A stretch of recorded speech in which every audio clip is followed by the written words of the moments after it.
Žoga je okrogla. Lepo pozdravljeni, točka na Dunaju, ki ni ustrezala nikomur. Avstrija je prevladovala, ali enkrat zadela, Slovenija je pa na koncu izenačila, a ni dosegla še enega gola, da bi se lahko prebila na drugo mesto v skupini in se potegovala za preboj v Ligo A, v Ligi narodov. Zdaj jo čaka boj za obstanek na tej ravni tekmovanja. Ta teden pa bo izvedela, s kom bo spomladi igrala v dodatnih kvalifikacijah za obstanek, decembra pa še kakšne tekmece bo imela v kvalifikacijah svetovnega prvenstva leta 2026. Danes smo skupaj Boštjan Janežič. Dobro večer. Marko Cirman. Servus. Jože Pepevnik. Zdravo. In Luka Petrič. Prvi polčas. Servus, a ne? Servus si rekel. Ja, to je, če kje, pa tu primeren izraz, zato sem ga omenil, pa tudi, ker je malo moj, malo naš. Ja, sej moram reči, da me je nekaj varnostnikov, redarjev danes pozdravilo. Servus, ja. Seos, kot bi rekli v Mariboru. Prvi vtisi po današnji tekmi na tem stadionu, na komentatorskem mestu tokrat. Tako kot smo nekajkrat tudi podcast Žoga je okrogla snemali med Evropskim prvenstvom, snemamo tu. Lep stadion je, moram reči, da ni najbolj ne bom rekel primeren, ampak ni najbolj prijazen za gledati nogomet, ker si precej daleč od igrišča. Ja. Mi ima veliko patine, ampak sicer pa ja, res si daleč. No, atletska steza pa še položne tribune ni najboljša. Ja, se je ohranjen vse lepo, manj zapuščen kot recimo San Siro, ampak ko je igralec streljal visoko prek gola, se je žoga 5krat odbila, preden se je dotaknila tribune za golom, tako daleč vse skupaj.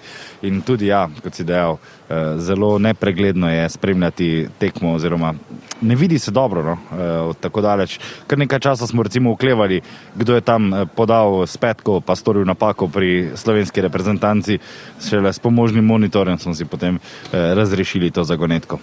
Vidi se, da ni klubski stadion, ker tribune so v 6 različnih barvah ali pa 5. Vsaj, ja. Ja, bolj koncertni stadion. Jaz ga kar asociiram z finali Lige prvakov, to že, ampak in Evropskega prvenstva, ampak ja, na Prater gredo ljudje ponavadi na koncerte. Drugače pa ima kar streho, ki nas je ščitila pred mrazom, veliko, dolgo, tako da prepiha v tem stadionu ni bilo, ampak tako kot pravi Marko, ja, 22-20, Čerin, Stojanovič, to pa smo tudi pri Avstrijcih tudi 18-19 dolgo časa iskali. Jaz sem Arnautoviča po kapetanskem traku seveda razpoznaval, potem nekoga drugega po kopačkah, pač tako. Ja, spomnite se, kako dolgo smo gibali, ko se je ogreval prvi Slovenec. A vemo, kdo je to bil? Ne vem, ampak ker je vmes mi je potem zapisal tam nekje v 20 minuti, pa se je to zgodilo v 5 minuti, sem ugibal, da je bil to... Kaj sem že ugibal? Lovrič, ja. Lovrič. Pa ni bil Lovrič, ker potem sem smo ugibali za Drkošiča. Mislim, da je bil Drkošič. Kajti, ko sem videl, ko se je v drugem polčasu ugreval Lovrič, ni imel trenirke, medtem ko pa ta igralec, ki se je na začetku, pa je imel trenirko, torej spodnji del trenirke. Vsi člani tega podcasta prosimo, da se javi tisti, ki se je ugreval. Jaz na tako daljavo verjetno samo Joja Iličiča spoznam po hoji in ja, po telesni govorici. Tipično, ja, res, telesno govorico, da ga je težko zgrešiti. Prvi vtisi po tekmi, vsi nekako nezadovoljni. Avstrijci so rekli, da gredo po finale, da bodo podaljšali svoj niz domačih zmag. Na koncu se je končal, mislim, da so jih 8 zapored prej dosegli v tekmovalnih dvobojih, oziroma vseh dvobojih na domačih igriščih in ja, tokrat ostali praznih rok. Slovenci pa tudi potrebovali so zmago. So dobili več, kot so zaslužili. Ja. Ja. Bili so precej boljši Avstrijci, ne? So bili, ampak ni bil Jan Oblak na strelišču v navednicah, to je tudi res. Se mi zdi, da ta avstrijska reprezentanca, zdaj je sicer lažje govoriti, ker ni zmagala, ne?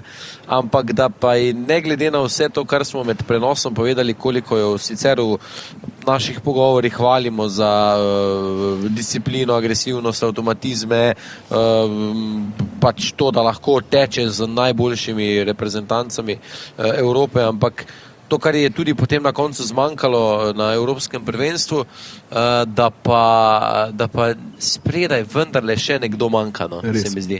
Res. To je tudi danes manjkalo, imela veliko žoge, prevladovala 60 minut in dosegla samo en zadetek, potem pa na koncu je Slovenija vendarle uspela iztržiti ta zadetek. Kakšen plus je lahko ta zaključek Slovenije? Ja, tišina veliko pove, ni prav velik plus. Ne, želel sem se navezati še na igro Avstrijcev, kot da bi Rangnick preveč zaupal Arnautoviču. Gregorič je prepozno verjetno prišel na igrišče, Kek je bolje menjal, ko pa sprašuješ o tem okusu, pa da niso Slovenci na zadnjih 4 tekmah 3-krat izgubili, so vsaj popravili ta okus s srečnim golom, zravno prav zgrešeno žogo Adama Gnezdečerina. Jaz mislim, da vsak slovenski navijač se je danes pred tekmo spraševal, kako velika bo razlika v korist Avstrije po tisti slabi predstavi proti Norveški, tako da sredi Dunaja proti reprezentanci, ki je potrebovala zmago za to, da se neposredno uvrsti v Ligo A, odnesti točko po tem, ko je Slovenija začela malo padati v svoji igri proti koncu koledarskega leta, je lep uspeh. Seveda ta rezultat ne sme zamegliti, da je marsikaj narobe tudi v slovenski igri, da je prišlo do kar nenadejanega velikega števila neizsiljenih napak. To najbolj moti pri teh osnovnih prvinah nogometne igre, kot so recimo podaje na neki pol razdalji, pa tudi nek strah pred igranjem, neka izguba samozavesti, ampak če pa pogledamo samo rezultat, bi pa, mislim, da si ga vsi želeli pred tem obračunom, da bi Slovenija neporažena zaključila letošnje koledarsko leto. Mislim, da je zdaj izgubila samo z Norveško po rednem delu tekme, če odštejemo tisto s Portugalsko, se pravi 2-krat z Norveško po rednem delu, in to je to, kar se porazov tiče v letošnjem letu. Ja, statistično seveda tisti poraz po 11 metrovkah ne šteje kot poraz, ampak kot remi, da je Slovenija 4 remiji, 4 neodločenimi izidi končala evropsko prvenstvo. Če pa povlečemo še malce usporednico z evropskim prvenstvom, veliko je bilo na koncu nekega optimizma v slovenski reprezentanci. Dobro je igrala, čvrsta je bila, disciplinirana je bila, res je tekmecem zelo dobro onemogočila igro in prikazala verjetno nekaj najboljših predstav do zdaj v svoji zgodovini. Razmišljali smo, mnogi igralci bodo si izboljšali klubski status, na koncu se pa to ni zgodilo in zdaj v tej jeseni veliko govorimo o tem, da je bila Slovenija utrujena, da ni bila tako dobro pripravljena, tudi ni prikazala tako dobrih predstav, kot smo nekako pričakovali po tem poletju. Zakaj? Že poleti smo razmišljali, da bolj borbeno kot v Nemčiji verjetno ne gre, da manjka kombinatorike, in te do konca koledarskega leta, do novembra v slovenski reprezentanci niso uspeli popraviti. Če napadalci v svojih klubih ne igrajo ali manj igrajo, Šporar, Vipotnik in Celar, je bil strelsko učinkovit samo Benjamin Šeško, in to na septembrskih tekmah. Bilo pa je tudi nekaj druge zmede. Odhod Boštjana Cesarja gotovo je potegnil kaj več za sabo, kot smo mi razmišljali za oktobrski in novembrski tekmi, oziroma skupaj 4 tekme. Tako da, ne vem, velikokrat je poudaril Matjaž Kek, da ni reprezentanca, morda je tudi on tu napravil kaj malega, premalo prenesla energije z evropskega prvenstva. Meni se zdi, da se je ta naša skupina kar zložila, tako kot se mora. Norveška je v vzponu, Avstrija ogromno vlaga v nogomet in nas je že zdavnaj prehitela v tem športu. Nekot smučarski narod, zdaj absolutno še kako nogometen. Težava v Sloveniji, ne samo v reprezentanci, ampak težava v sami Sloveniji je ta, da se hitro ljudje navadijo na neko euforijo in želijo tam kar večno ostati, ampak v življenju nič ni večno, še manj je večno to, da bo neka slovenska reprezentanca, ki nima takšnega bazena nogometašev, ves čas zmagovala, ves čas igrala na najvišjih možnih obratih. To je bilo res vrhunsko leto za slovensko reprezentanco in logično je, da se nogometaši malo tudi spraznijo, da ne morejo več igrati na takšnih obratih, da je bilo evropsko prvenstvo nek vrhunec, poleg tega pa se moramo zavedati tudi tega, da je Slovenija pravzaprav odvisna od 25 posameznikov ali pa največ 30, ki lahko igrajo na tej ravni in predstavljajo reprezentanco, da nimamo baze nogometašev, da nimamo takšne baze nogometašev, da bi lahko pa selektor kar naprej menjaval in iskal in preizkusil v eni ligi narodov 42 nekih približno enako kakovostnih nogometašev, tega nima in ogromno je tudi odvisno seveda od klubskega statusa, ta pa že tako ali tako zgodovinsko gledano tudi v tisti prvi Katančevi zlati generaciji ni bil na strani Slovencev in so morali potem krpati morajo zdaj tudi tukaj in ja, to je to. Jaz kljub temu, da Slovenija ni zmagala v tem novembru, se mi to ne zdi nič tragičnega, pač se zgodi takšna tekma proti Norveški, ki je ena reprezentanca, za katero se mi zdi, da se bo zdaj redno vrščala na vsa velika tekmovanja in da je sredi Avstrije pred 46,000 gledalci, pa ni važno na kakšen način šteje, samo rezultat remizirala. Ko pogledam statistiko, se mi sploh ne zdi, da je toliko pokalo, pa je pokalo po slovenskem golu, ampak Avstrijci so sprožili samo 4 strele v okvir gola. In to se pravi, da če ti tekmec ne sproži več strelov proti okviru gola, si moral nekaj dobrega delati v obrambi.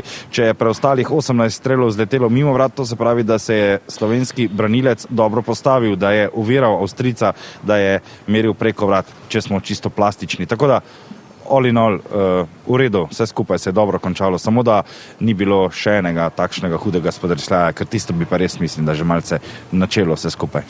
Slovenija spada v tisto skupino reprezentanc, ki se na kratek rok po moje težko obnavljajo, ne? Ali pa reciklirajo v navednicah zaradi pač baze nogometašev, iz katere lahko jemlje, tako da je selektorska roka zelo pomembna v tem pogledu in tudi miselnost igralcev, tako posamično kot skupinsko, je zelo pomembna, da se z neko stvarjo ne zadovoljijo, da vedno nekako so na 100% ali pa blizu, da iščejo te nove izzive. Tudi to tekmovanje Lige narodov, ki do zadnjega vedno nekoga drži v negotovosti okoli 2., 3. mesta. Zdaj, hvala Bogu, vse 4. več ni bilo, je bilo tisto, ki je že bilo daleč zadaj, ampak težko je tudi skozi to tekmovanje, če nočeš izpasti, seveda, preizkušati, eksperimentirati, karkoli. Tako da ena zanka, en medprostor, kot radi rečemo v nogometu, za slovensko reprezentanco. Mnogi vem, da pogrešajo še več pogumne igre naprej, še več nekako odprtosti. Matjaž Kek zagovarja s to skupino nogometašev neke druge stvari, tako da, ja, težko je nekako. Mislim, sam moram reči, da je ne pogrešam, ker mi je najbolj pomembno za slovensko reprezentanco, da je rezultatsko uspešna. In ni bila zelo pogumna z žogo na Evropskem prvenstvu, pa je imela fantastično Evropsko prvenstvo. Ves čas smo bili v igri za to, da dosežemo še nekaj več in se mi zdi, da je to tista pot, ki jo mora slovenska reprezentanca. Tudi jaz se načeloma strinjam, je pa kar veliko ljudi, sem se pogovarjal, tako ljudi, ki spremljajo veliko nogometa, ki pa so tudi na Euro morda pogrešali več kot toliko, recimo odstotkov žoge in pogumnejšo igro, ki so morda kazali druge reprezentance, ki so tudi v navednicah majhne, pa veš, kaj mislim. Razumem. Ampak ni to moje mnenje, ne kritiziram čez videno, ampak pač. Če ostanemo pri tem istem bazenu nogometašev, kajti premalo je treningov v reprezentanci, da bi, kot je omenjal Marko, se ne da zamenjati 42 nogometašev, ampak takrat so bile po Euru oči sploh navijačev, pa tudi naše kar velike, kako bo vse v prestopnem roku. Pa se je potem Žan Krničnik poškodoval, pa je napravil prestop Timi Max Elšnik, ki jeseni nekako zadihano, upehano deloval, prestopil, ja, v veliko, ampak še vedno samo v Crveno zvezdo, kjer se mu je pridružil Vanja Drkošič, je bil kot Britev na Evropskem prvenstvu v Nemčiji jeseni, ne, tudi izgublja svoje mesto 11-terici, Gnezda, Čerin, manj minutu pa Natinajkosu, Šporar, še manj, ki sem ga že omenjal, in to je vse en splet okoliščin, da Slovenija, ko smo si želeli po dobrem Evru, da bi bil to nekakšen odskok jeseni ni delovala v tej močni skupini B3 Lige narodov še bolje, kot bi si navijači, pa tudi mi želeli. Prejšnji mesec je Boštjan Cesar odšel v Maribor. Pogovarjali smo se o tem, da si nogometna zveza ne bi smela dovoliti, da je tudi na tako kratek rok ostala brez pomembnega člana v strokovnem štabu. Zdaj pa en mesec kasneje še vedno ni novega pomočnika v štabu Matjaža Keka. Ja, kar malce okleva selektor, ki danes spet v tem pogovoru po tekmi v Avstriji razmišlja, da bi morala imeti že reprezentanca pomočnika, da bo moral on kaj ukreniti, da bo treba resitirati, ampak tu je veliko besed, pa malo dejanj. Zelo jasno sem pričakoval, da bo na novembrskem zboru za tekmi z Norveško in z Avstrijo znan in tudi prisoten pomočnik selektorja namesto Boštjana Cesarja, morda nek drug tip.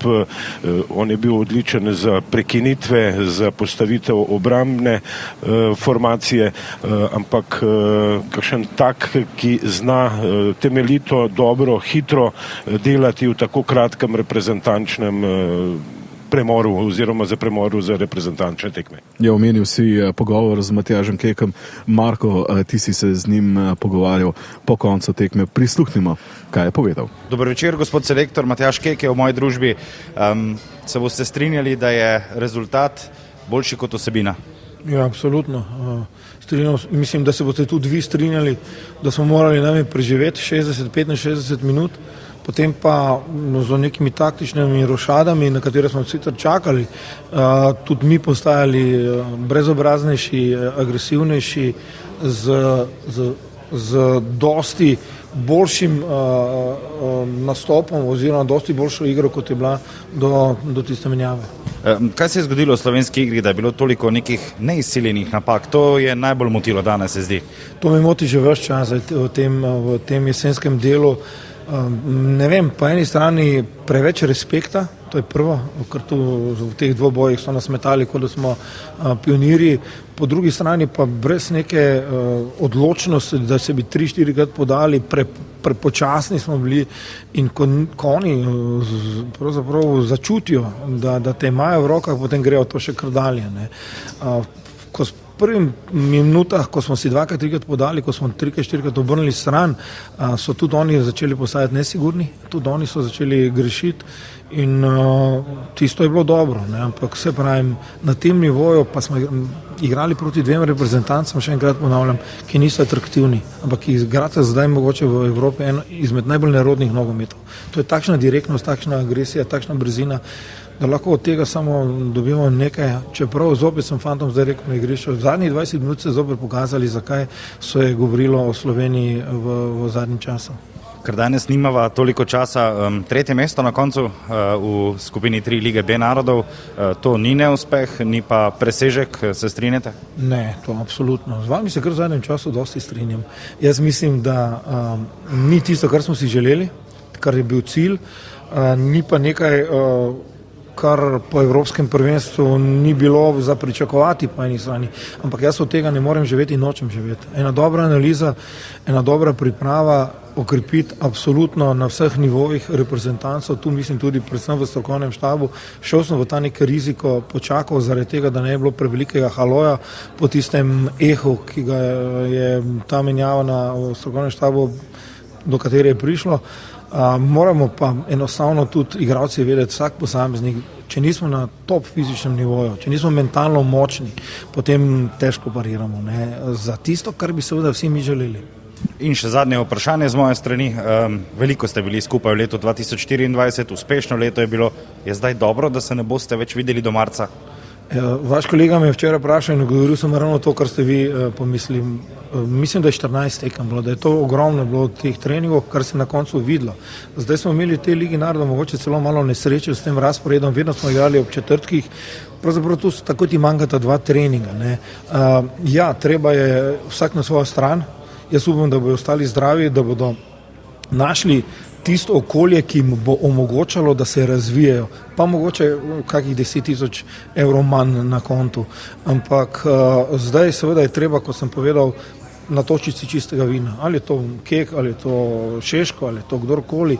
Vsi moramo vedeti, zakaj gre. Jaz imam sigurno nalogo, da dvignem nivo v strokovnem štabu. To je absolutno, kar me čaka. Potem pa za dobro selekcijo, če se da, mogoče pripraviti januarsko akcijo, pa ob predpostavki in želji, da bi Celje in pa Olimpija igralo uspešno v konferencijski ligi, ne verjamem, da se nam bo to uspelo. Tako da marca, zdaj 2 žreba nas čaka, da bomo videli, kako bo, ampak absolutno moramo ostati v Ligi B. Hvala lepa, gospod selektor, srečno. Hvala vam.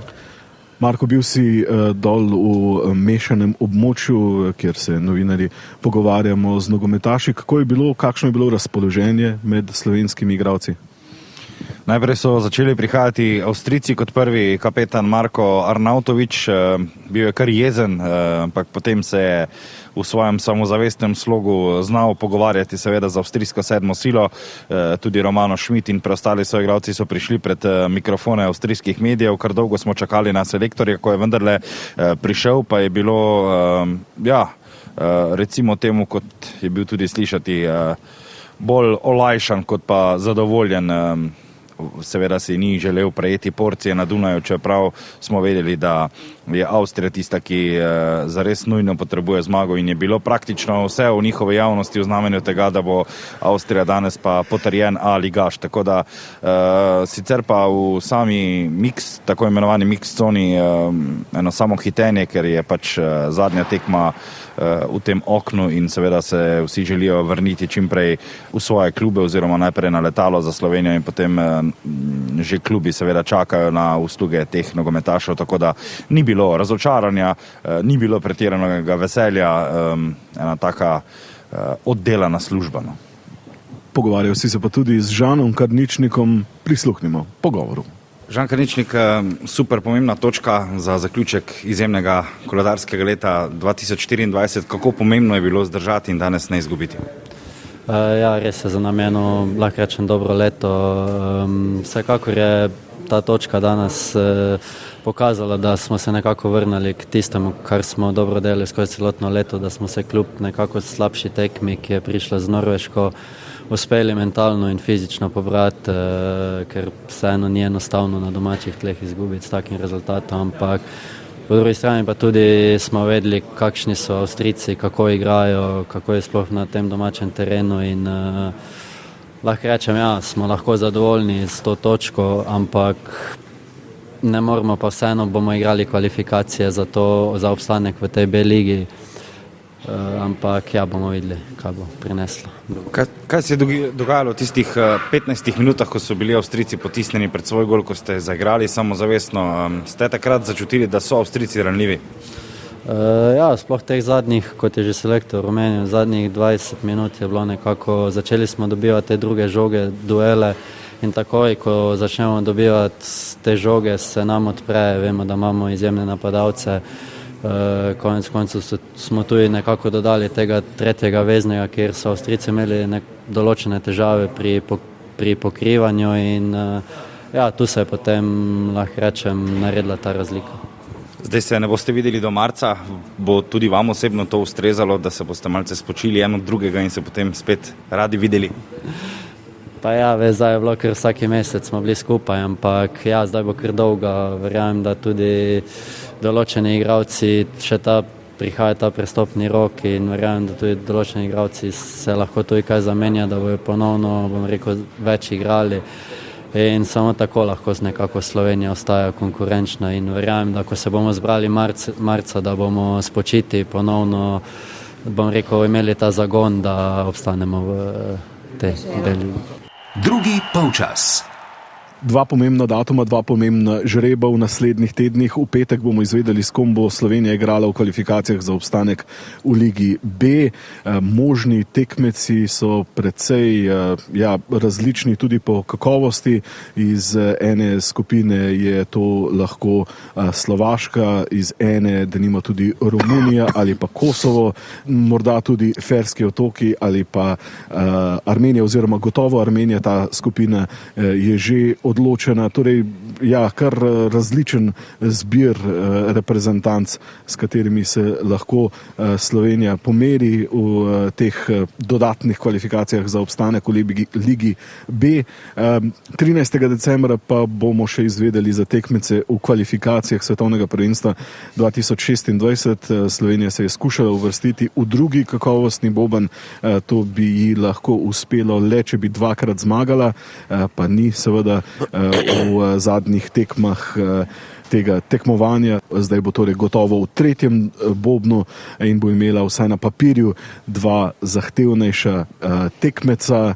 Kaj idej, razmišljanj, pričakovanj pred tema dvema žreboma? Za dodatne kvalifikacije čim lažjega tekmeca, drugače pa za žreb, pa sem si že dodelal, če bo temu tako, da bi bili 4 tekmeci v skupini, kjer bo igrala Slovenija, da bi bile kvalifikacije samo jeseni prihodnje leto, da bi bila ena lažjih skupin lahko Danska, Vels, Slovenija in Armenija. Ja, to bi bilo kar super. Jože, Marko, sta videla že tudi si izbrala najlažjo možno skupino. Jaz priznam, da nisem, ker matematiko v tem našem podcastu prepuščam tebi, tako da bi bilo zanimivo seveda videti evropske kvalifikacije oziroma Slovenije v evropskih kvalifikacijah v bistvu s tako malo reprezentancami. No. To me kar zanima, ta zgoščen ritem, ko se vse zgodi, kot se je letos v Ligi narodov. Načeloma se zdi, da je večja verjetnost, da bo Slovenija v skupini 4. Doslej sem bil prepričan, da bo gotovo, ker bo igrala spomladi v dodatnih kvalifikacijah, torej zdaj za obstanek v Ligi B, ampak to ni 100%, je pa samo bolj verjetno in če se bo zgodila skupina 5, bo Slovenija začela kvalifikacije torej junija, začetek junija in potem nadaljevala jeseni, če bo pa v skupini 4, pa bodo tekme samo jeseni, septembra, oktobra in novembra. Od ostalih tekem v obeh skupinah oziroma v Ligi A, v Ligi B. Anglija je spet zmagala, Lee Carsley se je poslovil z 2 zmagama, premagala je še Irsko spet proti 0. Ja, vsi goli v drugem polčasu. Res. Pa tudi z precej prenovljeno reprezentanco, v bistvu prenovljeno. Veliko je bilo odpovedi pri angleški reprezentanci v zadnjih dneh pred to reprezentančno akcijo. Grčija je očitno v dobrem trenutku, ostala je pri vrhu, takoj pod vrhom te skupine angleške, torej, tako da od ostalih reprezentanc pa videl sem, da so uspeli napredovati, zdaj pa, da ne bom česa slučajno se zmotil, ampak da je uspela že napredovati v višjo skupino Severna Makedonija, če sem dobro videl. Res je, Severna Makedonija ravno v tej skupini z Armenijo in z Ferskimi otoki. Tako. Severna Makedonija osvojila prvo mesto, sicer pa imamo že veliko znanih četrtfinalistov tega tekmovanja. V prvi skupini je še odprto, ampak Portugalska na prvem mestu, potem ko je Ronaldo dosegel, Marko, nove gole. Koliko jih ima že zdaj? Mislim, da je zdaj je najboljši strelec z Džekerešem, s Šeškom v Ligi narodov. To je tako, kot da bi vstopil v Football Managerja in pogledal tudi vse 3 nogometaše, ki zelo blestijo.